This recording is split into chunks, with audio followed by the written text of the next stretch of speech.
մոտենան ու արդեն Տենց շուտ երկար բան չկա ասել։ Միակ բանը մամուլի համար, որ մենք ցանկանում ենք ներկայացնել, իրականացվել է խուզարկություն,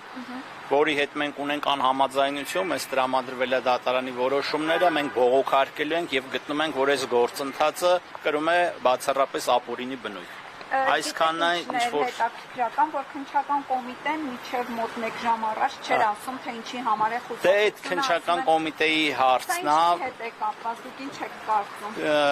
Ես կարծիքներս բային չեմ ցանկանում հայտնել։ Միակ բանը, լավ, հանգիստ հավաքվեք։ Եթե հնարավոր է այս կողմը Դե ինչպես գիտեք տեղի ունեցել խուզարկություն, մեզ տրամադրվել է դատարանի որոշումը, մենք այն բողոքարկելու ենք, մնացած մասով նախազգուշացված ենք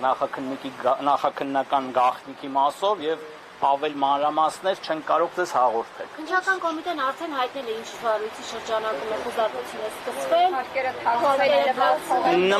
Նման բան գոյություն չունի, մենք գտնում ենք սա ինչ որ ապօրինությունների շղթա է, որը կանխատեսելի էր եւ կարծում եմ դեռ շարունակվի։ Ես չեմ ուզում ենթադրություններ անեմ, իրավաբանական process-ների համար եմ պատասխանատու, մնացածը մենք մամուլի համար կհրապարակենք։ Համակարգիչներ եւ փաստաթղթեր։ Այսինքն բոլոր սենյակներում գրասենյակի այդ խուզարկությունը իրականացվել։ Տարբեր սենյակներից իրականացվել են համակարգիչների եւ փաստաթղթերի առգրավում։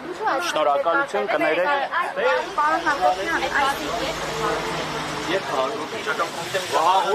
Վարույթներ են իրանք, նոր չեն, չեմ կարող ասել, բայց